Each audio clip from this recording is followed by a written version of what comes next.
Actually moved around a lot when I was younger. I was never in the same school for more than 3 years. I was born in Michigan, lived there till I was 4, then moved to Virginia where I cycled through 3 different schools until I was 10 years old when I moved to India, like the country. But what I'm still thinking about all these years later is when I moved back to the US, to Washington, DC for my 10th, 11th, and 12th grade of high school. First day of 10th grade, I remember lacing up my Supras, even though I'd never skateboarded before, but that's what was in at the time, so that's what we all did. I remember wearing my G-Shock watch, spraying Axe body spray all over myself just to get myself hyped up and walking out that door with that nervous, excited energy as the new kid in a new school. You know what it's like. But it wasn't like anything I'd expected.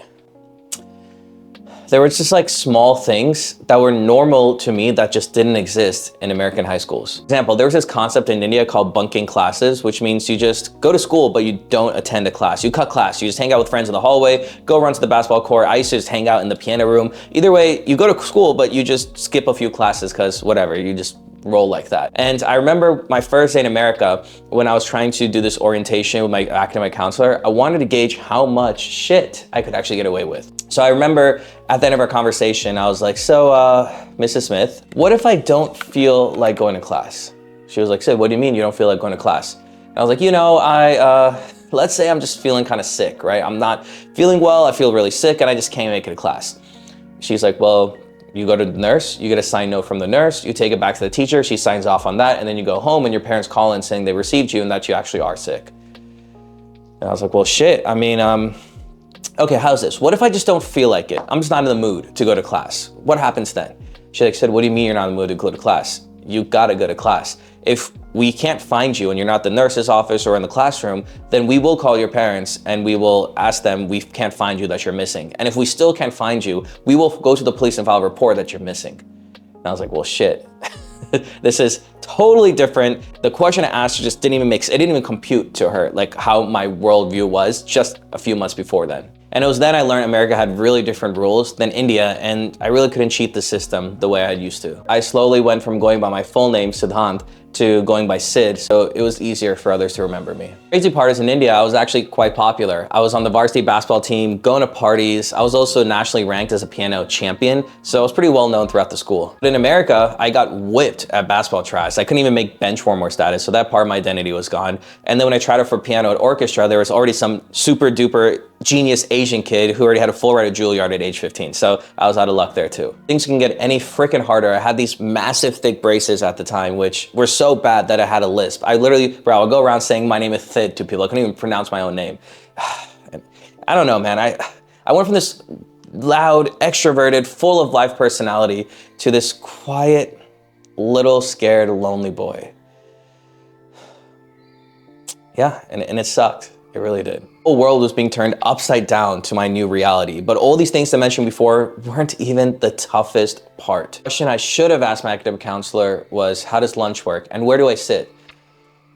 Because man, I fucking hated lunch in America. It was not because of the food. America was going through the food pyramid hype around then, so I was getting smiley potatoes, chocolate milk, and pizza 5 days a week. I was thriving. It was just, I didn't know where to sit. I didn't know who I was allowed to sit with. In 10th grade, most people had their cliques or friend groups. So for someone like me who didn't know anyone, it was either sit with the weird kids table or I don't know. I don't know. There didn't seem to be like another choice. So what I used to do was take my lunch and go to the disgusting shit ass smelling bathrooms, find a stall, plop down, put my tray on my lap, and yeah, I used to eat my lunch in the bathroom stall. I remember scarfing on my sandwich as fast as possible because it smelled so fucking bad there that if I didn't eat fast enough, I would start feeling like I had to vomit because, I don't know, the smell and whatever it was in the bathroom. So, bro, I would eat in like 2 minutes, my sandwich, and then I would chug my milk as fast as possible. And then there was nowhere else to go. Like, what am I supposed to do for the next 30 minutes? I would just sit there because the library was closed. You can't just hang out in the hallway. People think, what the hell is wrong with this kid? So I would just pull out my phone, watch YouTube videos on the lowest quality possible because you have the worst Wi-Fi while you're sitting in the bathroom, and just buffer every 2 minutes. And that year I ate lunch every single day, 365 days in the bathroom. Talk about being a fucking loser, man. Talk about being a fucking loser.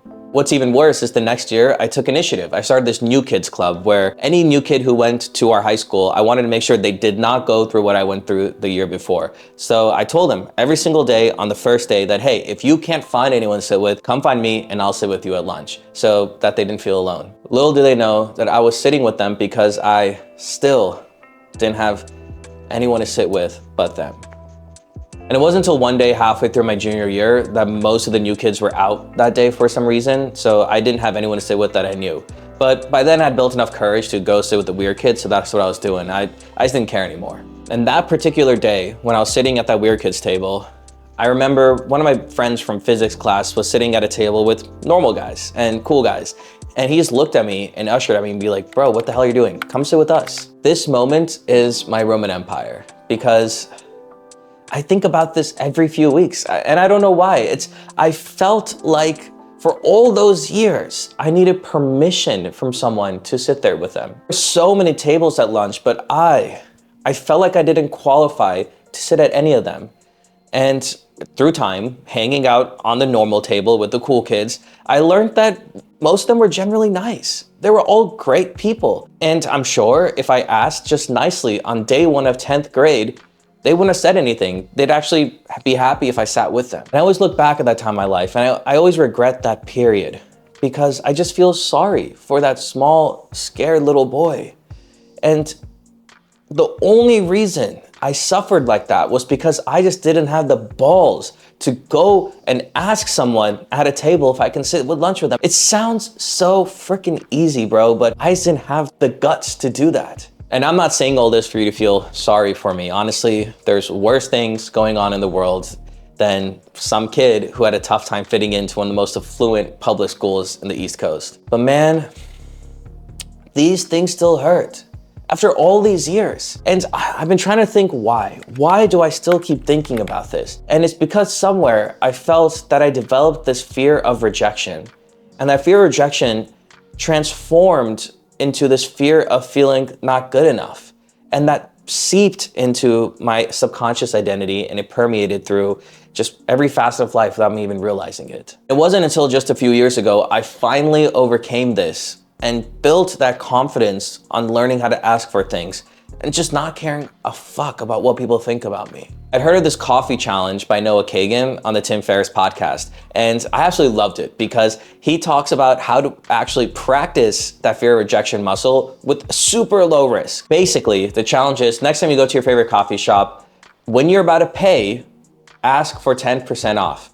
For absolutely no reason. Just ask if you can get 10% off. 9 out of 10 times, the barista is gonna say no, and that's it, you won. The goal of the challenge isn't to negotiate your way to 10% off. It's to actually just get rejected and sit with that feeling and realize it's not the end of the world. So you get more comfortable with the idea of being rejected so that when it comes to bigger things in life, you're totally ready and prepared for it. Now, I don't drink coffee, but I was like, what if I could use the principles from the coffee challenge to instead get free guacamole at Chipotle? Because back then I was getting Chipotle like at least 2 times a week. Bro, I remember one week I spent like $60 on Chipotle. I'm like, bro, I was like, dude, what the hell is wrong with me? But I was like, what if I could get free guacamole at Chipotle? Because that shit ain't getting cheaper. So I made this determination, right? And the next time I went into Chipotle to order a burrito, my muscle memory kicked in as usual. I ordered brown rice, black beans, chicken, extra chicken if they didn't give it off the first time, pico de gallo, the spicy salsa, you got 2 of those. And then the most annoying words in human history ever. Guacamole is extra, is that okay? Just then, my self-talk kicked in. I was like, Sid, what's the point of this challenge? Why are you gonna ask for free guac? That's so freaking weird. She's gonna think you're a creep. There's no point to this. What the hell are you doing? She's gonna just say no, just move on. My mind was literally losing its shit from such a basic thing as asking for free guacamole. And looking back from it from afar, it's crazy to see that self-talk, but my mind was literally exploding and giving me all the reasons in the world why I just simply can't ask for free guac. However, this is exactly why I was here, to crush that fear of rejection and get stronger. So I remember quietly, but still replying, could I actually get the guacamole for free? And her answer, it literally blew my mind. I vividly remember there was this long pause and I was going crazy. I was literally just fuming. I didn't know what the hell to do. I was like, dude, I shouldn't have said anything. She's gonna think I'm a creep and kick me out. But then she hits me with the best response ever and says, sure, why not? No one's actually ever asked me that before. Dude, and just like that, I got my guacamole for free. And it was such a big aha moment because it was almost too simple. And I was just shook beyond belief. And this got me really thinking about how many other things in life did I miss out on because I was just too afraid to ask for what I want. Either asking for that discount, that promotion, salary raise, asking that person on a date, or even just asking if you can sit with them at lunch. We simply get paralyzed by this fear of rejection. Over time, that fear of rejection becomes that fear of not being good enough, which ultimately becomes one of the hardest limiting beliefs to get rid of. What I realized is we don't see the world as it is. We see the world as we are through these rose-colored glasses, so our internal framework really matters. And oftentimes we shrink ourselves into so super small and give all these reasons why we can't do something. This leads to not just huge missed opportunities, but this fear becomes a thing that holds us back from getting everything we ever wanted. Here's the big mindset shift that really worked for me in tackling this issue, and I want to share with you what I learned. What is the best way to overcome fear? Taking action. You have to replace fear with initiative. It sounds so easy, but there's a big difference in talking about doing something and actually doing something. And that is where real growth lies. So here's my challenge or mission to you, should you choose to accept it. Try the guac challenge next time you're at Chipotle. Rules are simple. When you inevitably get hit with that line, guac will be extra, is that okay? I want you to simply reply with, can I get it for free?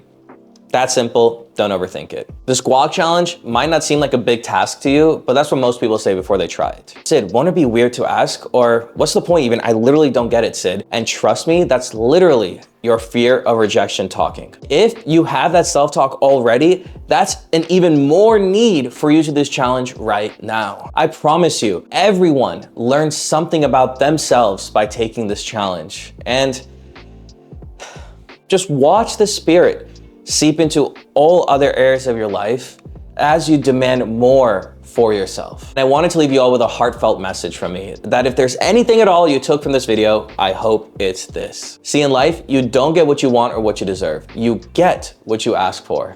And most of the time, asking is simply saying, hey, is someone sitting there? Let me know in the comments below if you choose to accept this mission. And if you do, go ahead, try the guac challenge, and then come back and let us know what your experience was like. Because I'll tell you, man, you won't be the same person before and after. And guys, let's spread the word. I would love, love, love if you got any value from this video at all to hit the subscribe button, drop me one of these thumbs up, notifications bell, and man, share with others. Let's spread the word that this fear of rejection ain't gonna hold us back any longer from chasing our dreams. Guys, I'll see you all in the next one.